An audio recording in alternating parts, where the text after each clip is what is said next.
Welcome to the Sample Chapter Podcast, the show where authors read a sample chapter from one of their books. Here's your host, Jason A. Meiske. Hello, Sample Chapter listeners. Hey, welcome back. You know, I'm often saying how excited I am about a guest, and today is one of those that I truly am excited because this is it's funny. I'm not sure how to say this, but this is a guest that I know of and have been aware of for many years because of a common show, a common writer friend of ours.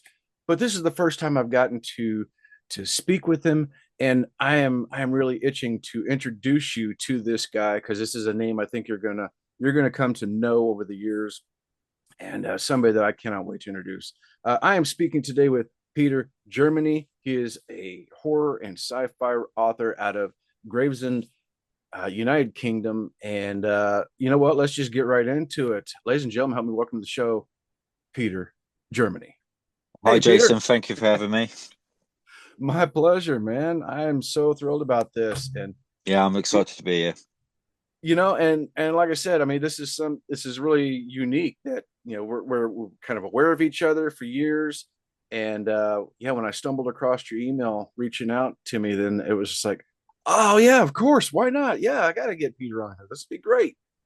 Yeah, I'm glad I reached out to you because, like I said, we do have that connection, and I just wanted to come on. And I've listened to a few of the episodes over the years, and it's a good show, And yeah, I'm very excited to get stuck in.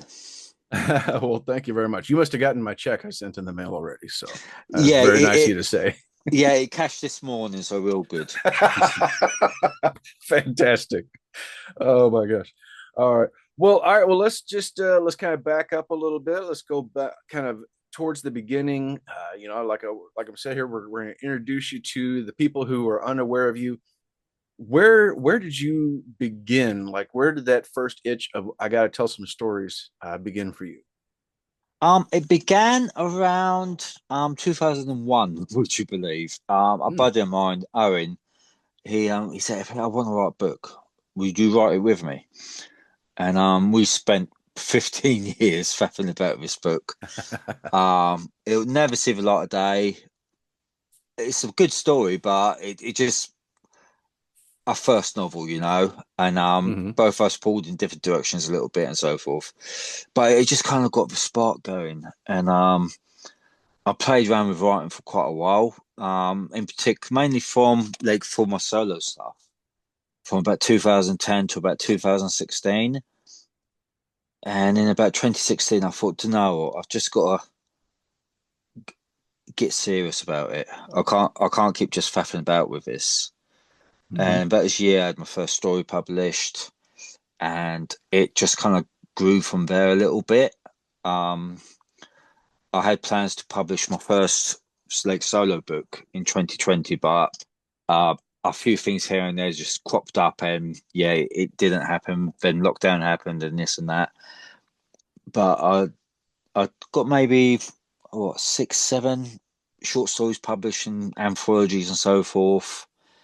Um, and I feel I've been pretty consistent with writing over the years. I just need to take that next step up and get more out there. I've got 2 solo pieces out as of this moment, but I've got maybe 4 others which are almost ready to go. Um, I just got to do it. Just got to pull the trigger, as they say. Yeah. Yeah, that's fantastic. Yeah, it looks like you've got like 8 anthology stories, and then yeah, like you said, the 2 novels now that have become available, and that's awesome. I mean, I've talked to a lot of people over the years who that's how they also got their start, was writing short stories and Mm. anthologies, and just kind of got their feet wet. It got them with that drive, and it sounds like that's that kind of what fed into you what you were needing at that time. Yeah, it did, and it was also that sort of time when I started listening to a lot of the different podcasts like that. Like Our Connection is Armand Russell and Chuck Buddha, their podcast. Yeah, the Mondo Method. That's it. I went blank for a moment. And listening to them and the guests that have and like the whole show, Brian King, all these podcasts, it was just like filling my tank with fuel. And I think this is what I want to do. I might never be able to earn a living from it, but there's nothing stopping me from putting these stories out there. And it's just, it gets stronger and stronger. I've just got to do it, man. I feel like I'm treading water at the moment, and I've got to do it. Yeah. Yeah, I understand. Well, tell me about that first story that went into an anthology. What inspired you to write that first one, and why that story in particular? That was a story called The Final Charge in the anthology Sparks, which was a charity anthology from Bodizo Books. And I know one of the editors. I well know the owner, Matty Belkashner, as well, but I knew M. Dehaney from my local NaNoWriMo writing group. And she'd had two stories published back to back in anthologies quite quick. I said, "Where do you find these?" Because I'm useless with looking things up like that. And she goes, "Oh, next time I find one, I'll send you the link to the submission." And she sent me this one. It's all about electricity. Like one story has got about phone charging up. Another one's about electric eels. And I just got this idea really quickly about what if it's like a World War One type trench warfare, but you got like exoskeletons, like in Oh, the film Edge of Tomorrow with Tom Cruise and yeah. Emily Blunt. Yeah. Uh-huh. That sort of, and like what is happening if it's running out of power. Oh, yeah. And throughout the book it's like 34%. Then the next bit it's stated 32% and so forth, as sorry, not book story, as it's progressing. And I kind of unravel what they're fighting for and the protagonist's personal grief and history and stuff like that a little bit. Um, and it was just a lot of fun to write. I've always had a bit of a fascination with that horrific World War One trench system of warfare, which I cannot imagine how brutal that was for the people in it, because it must have been such a culture shock. But also, you throw in like that sort of advanced technology, and how even though you've got this technology, what good is it in that situation? And Uh, there's also like a double meaning to the title, the final charge, which is, well, I think it's like there's like two or three different meanings to it when you actually look into it. The story, you got like final charge, like up and over the trenches and charging. You got his battery power dying down, and there's a couple other little bits in there which I'll leave to the readers if they want to check it out hmm. to discover. And that just kind of introduced. I got that published, and I'll tell you what, when I got the email, I was bouncing around at where I used to work. I think I smiled. I think I smiled for about 3 days afterwards. Oh my And gosh. but that opened the door. And the next one, there's but Dizzle Books used to do the 12 Days of Christmas.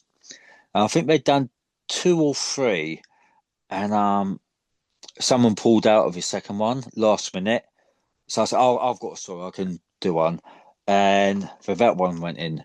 Then another submission call came out. Then another one, and it just kind of dominoed. And most of the bits I've had published have been with like the short stories, have been with them or a small UK indie publisher called Red Cape Publishing, Hmm. um, who also do charity anthologies as well as paid ones.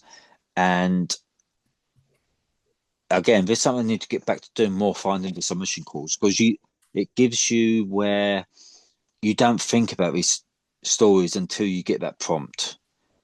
And you Oh yeah. trigger, yeah, and you think, what? Why didn't I think of that before? But you need that little nudge.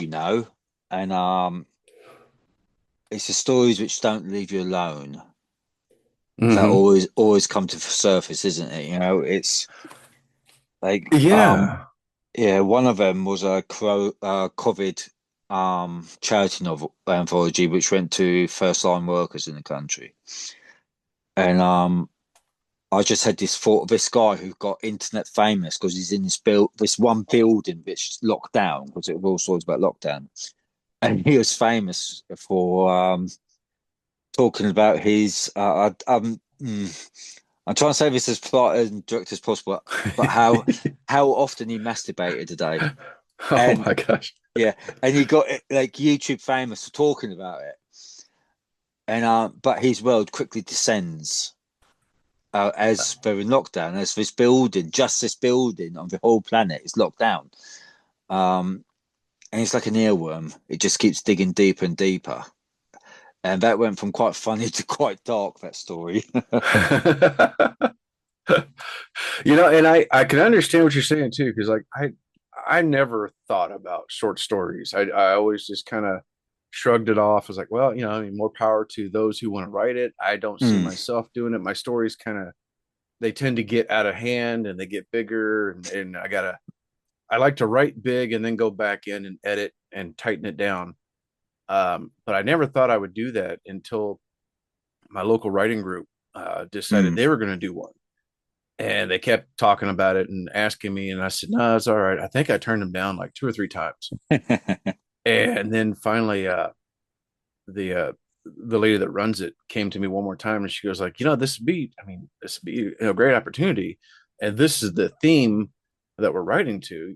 Just think about it over the weekend, and if you don't want to, then you don't have to. But we'd love to have you in. I was like, oh, okay, all right. And I thought about it, and I think it was just one of those mindless moments where I'm sitting down, I'm watching like a rerun, so I'm not really watching it. Mm. And I was doing something else, and I had this crazy thought went through my mind. I was like, if this happened in that little town where the anthology takes place, and I could see this, and all of a sudden the story just started pouring out of me. And I pulled out my phone, sent them a message real quick. Okay, yeah, I'm in. And I think I wrote it in a week Oh, and wow. gave it to my wife. I mean, it was only 5,000 words.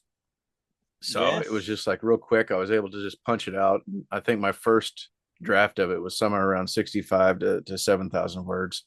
Wow. But I showed it to my wife, and she was just like, "Oh, this is fun. Yeah, this is fun. A lot of fun. Really good."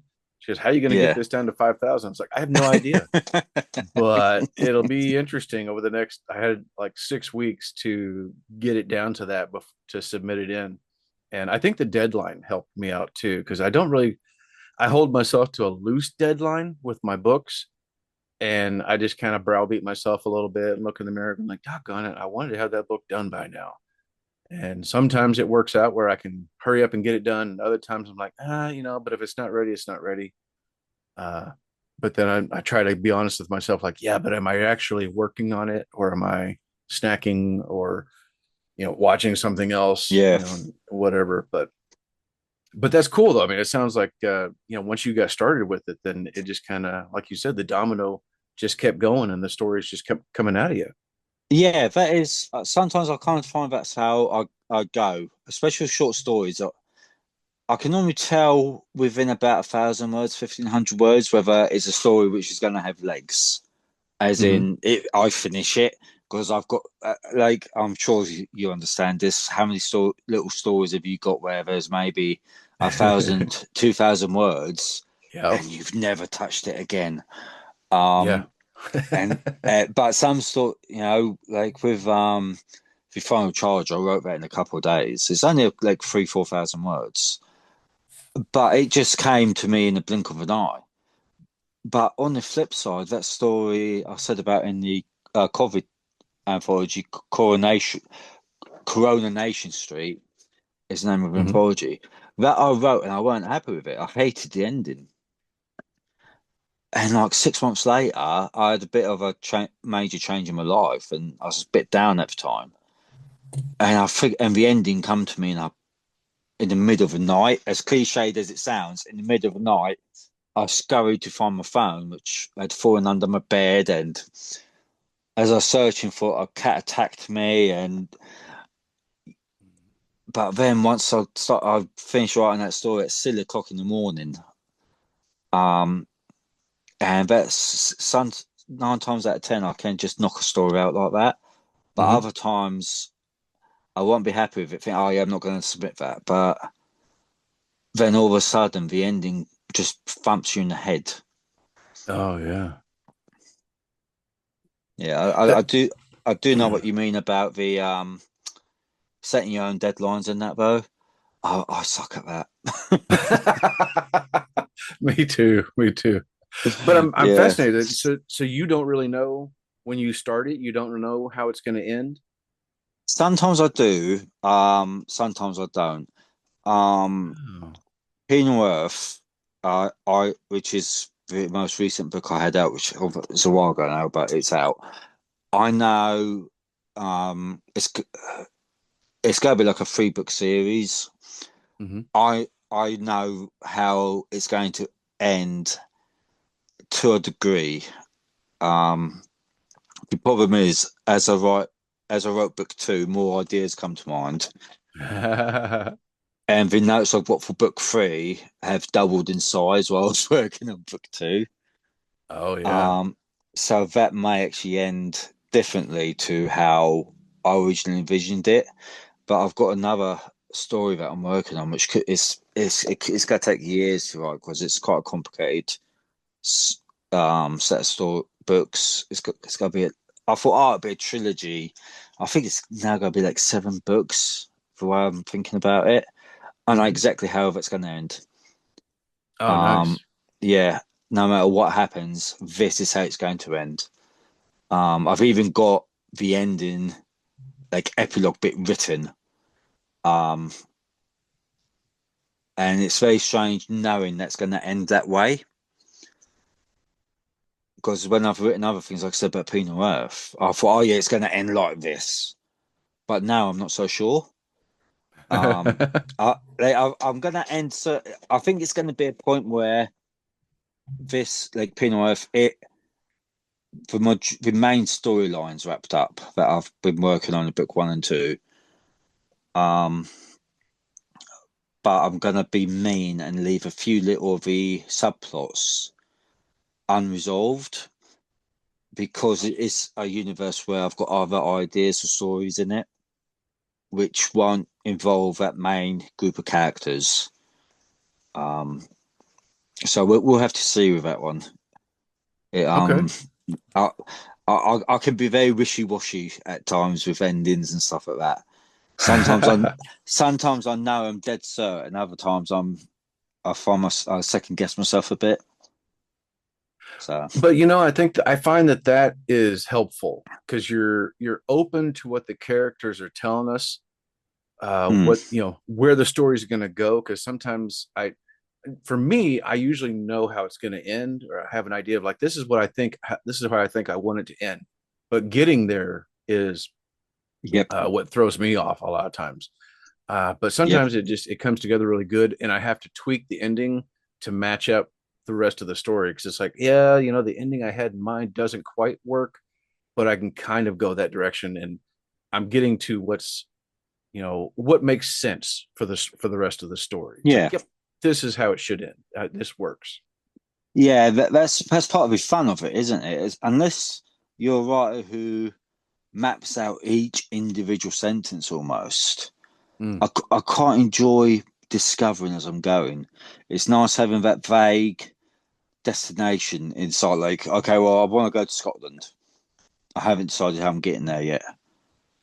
And you just kind of go north.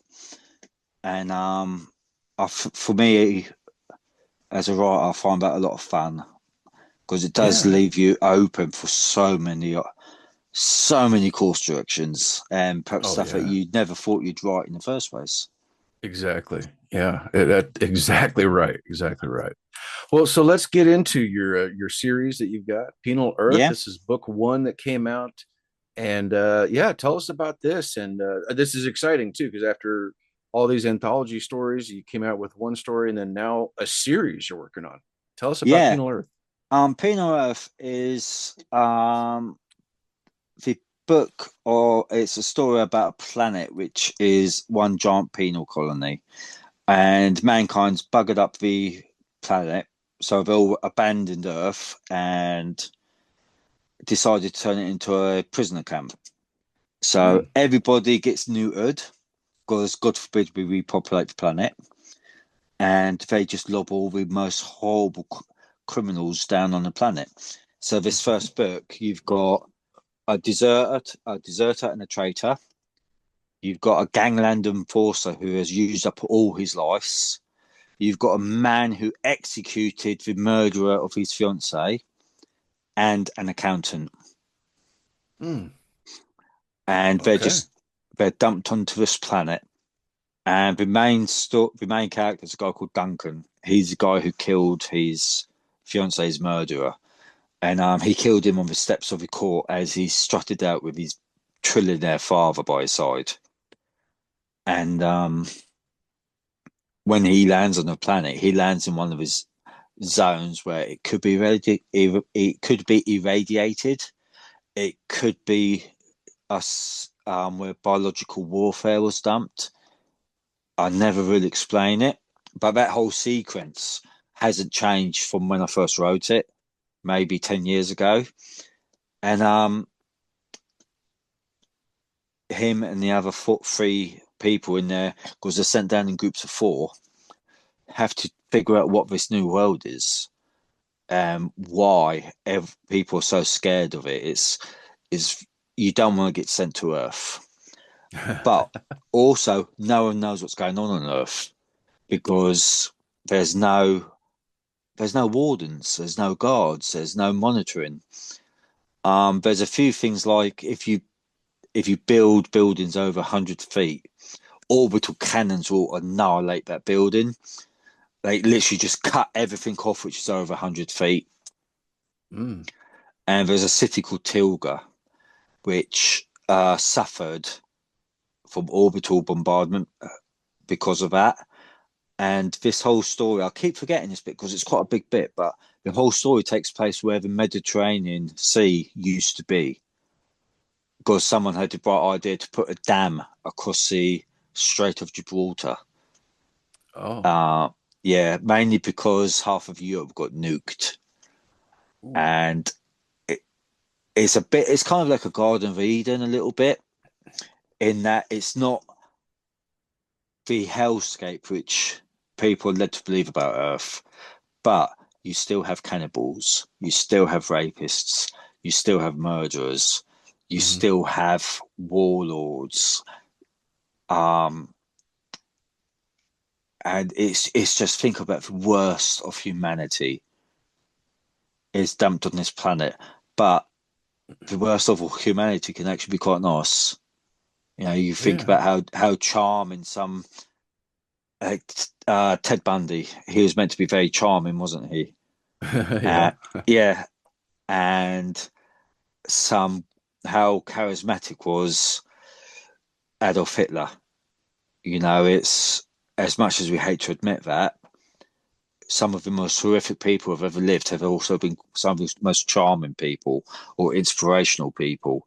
Mm. Genghis Khan didn't build the empire by being nice, but I very much doubt he was a monster to his friends.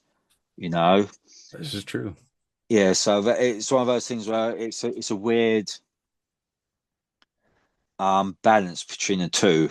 Um, is the worst of humanity really that bad sort of thing? Yes, in a lot of cases, but you've also got this poor accountant who got sent to Earth because he stole some money. Um, so I think it's a lot of fun. Yeah. It is quite extreme and gory at one point. There's one scene in it where after I wrote it first time, I had to walk around my garden for 20 minutes just to calm myself down afterwards. And Oh my. every time I edited it, I had to go like sit in the garden or go play Grand Theft Auto for half hour or something. Do you know what I mean? I do. I've got shudders just thinking about it. Yeah. Yeah, yeah. Yeah. No, I actually I do know what you mean. Yeah, I had my first novel. I kind of glazed over this one piece of violence, Mm, and tried to sort of hint at it without really writing it. And mm, uh, my editor was telling me later on, it was my wife was looking at it, and she was like, mm, the villain is still too nice.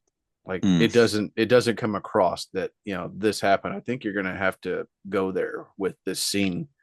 And I was mm, like, oh man. It's like, yeah, I could tell when I was writing it, it's like, yeah, I don't think people, I went along with the idea of like, I think people are smart enough to figure out, what happens.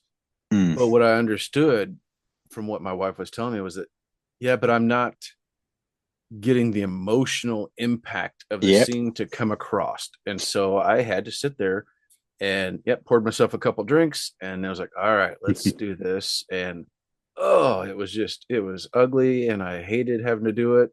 And I was ready Yeah. for a shower afterwards. And then it was like, okay, let's go get cozy and watch something cute and just kind of put that out of my head. And what's funny is like the scene worked. I get people Mm. comment on that one, but a different scene that's violent and gory, that didn't bother me because I just was like, well, this is realistic. Yeah. That one I get more comments on, people going like, oh my gosh, yeah, this thing when this happened. But that for some reason that one didn't bother me, and I don't know what that says about me. So well, like my one of my chill out movies is Saw. Um, mm, and of all those films, there's only two scenes in all those films which make me flinch. mm-hmm. Like I grew up watching RoboCop, Oh Total yeah. Recall, Yep. Commando, all these like horrifically bloody violent films. And what gave me nightmares was the wolf in A Never-Ending Story. Oh Now, yeah. I was at boarding school for a couple of years and we were watching it there. I've seen that film once. I will never watch it again. I have no desire to watch it again. Even now, thinking about it, I can picture that scene with that wolf in my head. That Oh cost me man. more night's sleep than Human Centipede, than RoboCop, than, like I said, Terminator. All like some really horrific films. An ex of mine had me watch a film called oh my god. So I'm dyslexic, so sometimes words escape me a bit. Taxidermia, I think it's called. I want to say it's an Italian film. Okay. That film freaked me out because I hate taxidermy. But Oh. I don't have nightmares about it like I did that damn wolf in Never Ending Story. And like now when I write, it's I've just something I'm working on now. Someone gets tortured in it, and not one bit of it has made me flinch. Not one hmm bit. And I do think, oh God, what does that say about me? But then but it, it's I don't know it just come it doesn't. I'm not screaming. I don't know what it'd be like in real life.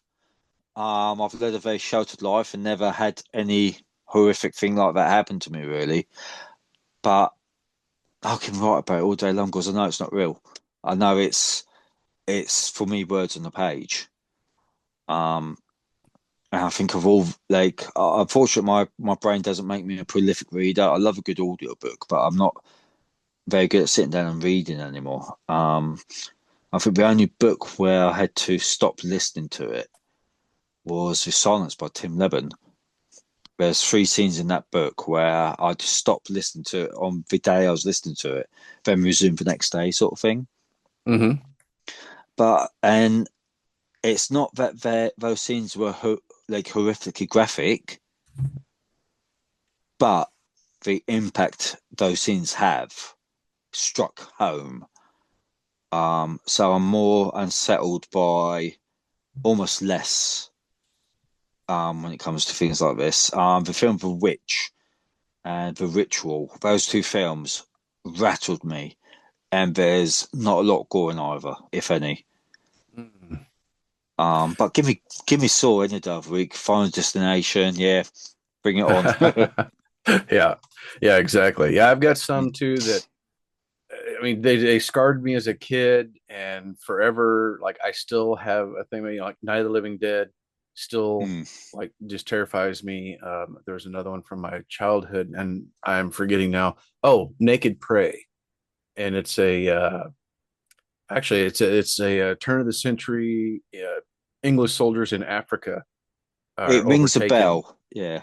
Yeah, and they're captured by African warlords, and a couple of them are released to be hunted. And it's the story of this guy being hunted, and what happens to a few of them who were captured. It just, oh my gosh, it's like, that kind of stuff haunted me. But Yeah. give me, Werewolf in London, no problem. I'm Yeah. I'm enthralled by what's going on. I love it. But but it's that visual aspect of it, and I think Mm. when we're able to put that into a story and make somebody where they can see that in their mind, I think you got something then. So, Yep. and that sounds like you got that with Penal I Earth. I hope so. I've I hope so, because that's what we all want, isn't it? As writers, we want to make someone feel something. Whether it's a gross out thing, or humor, or fear, or just hope. That's art. That's what art's for. It's meant to inspire one way or the other. And I've had some good feedback on Pinot from a few people. Um, One of my friends was reading it, and she absolutely fell in love with one of the characters. You should have seen the message I got from her after she finished reading it. She, this character, unfortunately, doesn't end well, and she was, yeah. She goes, "I'm not talking to you for 3 days," and she stuck to her words. 3 days, I did not get here a single peep out of her. Um, but that's you kind of, you hope they're entertained, Hmm. but you also want them to afterwards be thinking about it. Yeah. Um, I think the worst thing is, as a creative, if you create something and the person forgets it the second they finish it. Oh yeah. And yeah, and I just hope people, when they read something I've written, there's something about it that they remember. Um, Absolutely. and I hope they enjoy it, obviously. So, I'm sure they will, man. Well, this is cool. I mm. mean, Penal Earth is great. Book one is available now. Book two coming soon, we hope. I hope so. Where it's self-published, I'm obviously funding it all myself, and that's what's kind of stumping me at the moment. I'm not pleading poverty or anything like that. It's just life. Hmm. In the summer, my car had a problem and it cost me a lot of money. Um, and it's just one of those things. Start getting a bit of money built. I felt okay. That's almost what I need for the editor. And then the car blows up. Do you know what I mean? Like, we've all Oh been there, yeah. haven't we? Yep. Yep. Um, I'd really like to have it out by April next year. I'm not going to set anything in stone because, well, life. But that's kind of like in my head the target I got. Yeah. Because it's the second draft's done. I've just got to. Oh, well, I say it's done. I've got to do a bit of work on the ending. My first reader, she's my mum. Um, she's been bugging me about getting this book written for months. And the one thing I was worried about with the ending of book two was one thing she said about it. So I've got to figure that out a little bit. But aside from that, it's ready to go. It's just frustrating where you are indie, you have life, you have to balance it all, don't you? Right. Yeah, exactly. But I think April is a good target. I mean, that would be the anniversary of book one. So Yep, you come out with the second one, the same time down the road. So that would work. yep, So very cool, yeah. man. Scott Sigler used to always do like a book release on the 1st of April. I think it was Sigler Ascension Day. And I'm not going to do something like that, but I do like trying to think. Okay, well, April's my birthday month as well, so it's a month which is quite prevalent to me. And if I'd love to get to a point where I can do an April release every year. Yeah, that'd be But good. I've got to do a bit of work to get there. But I'm getting there. I'm working on it. Hey, if That's all we anyone can wants to do, man. shout at me, Yeah, if anyone wants to shout at me on the socials, go for it. There we go. Perfect. Yes. Well, hey, where can people find and follow you so that way they can know when the next book is available? Yeah, you can find me at petergermany.com. It's more blog than website. But I am on most of the socials, Facebook, Instagram, TikTok, Threads, Blue Sky. I'm not on X or Twitter. If anyone says they're me on there, they're not. There's someone who I deactivated my account and someone hijacked my old handle Mm. and took my pictures from Instagram and made a very Nazi profile on there. And Oh despite my no. best efforts, despite my best efforts, I've not been able to get it gone. Um, so if anyone's on there saying they're me, they're not. But you can find me on Facebook and all the other main ones. Um, and yeah, and obviously on Amazon. With Amazon, I've had people tell me it's best to type in my novella title, which is that a zombie? Because you type in Peter Germany and it comes up with everything about the country over the last 5,000 years. That's right. That's Yeah, right. Yep. yeah. Um, Very cool. so yeah, Well, we're going to have the links to all that in the show notes. So everybody thank you. listening, you can just, scroll down below and click there and head straight over to his website or the social media and his Amazon link as well. So you can pick up all of his books and looks like they are available on Kindle Unlimited. So Yep, yeah, free to borrow. So everybody check them yep. out. This is awesome. Yes, it's been a Well, lot of fun. Jason, thank you. I've had a lot of fun doing this today. It's been really good this has chatting been to a you. this has been a blast. Yeah. I'm so thrilled that you got here. Hey, I got one more question for you here. A Yeah. little bit of a would you rather, Mm. and it's just something fun I started doing recently. Yeah. So would you rather? I noticed you started off with horror. You're going into some sci-fi, post-apocalyptic.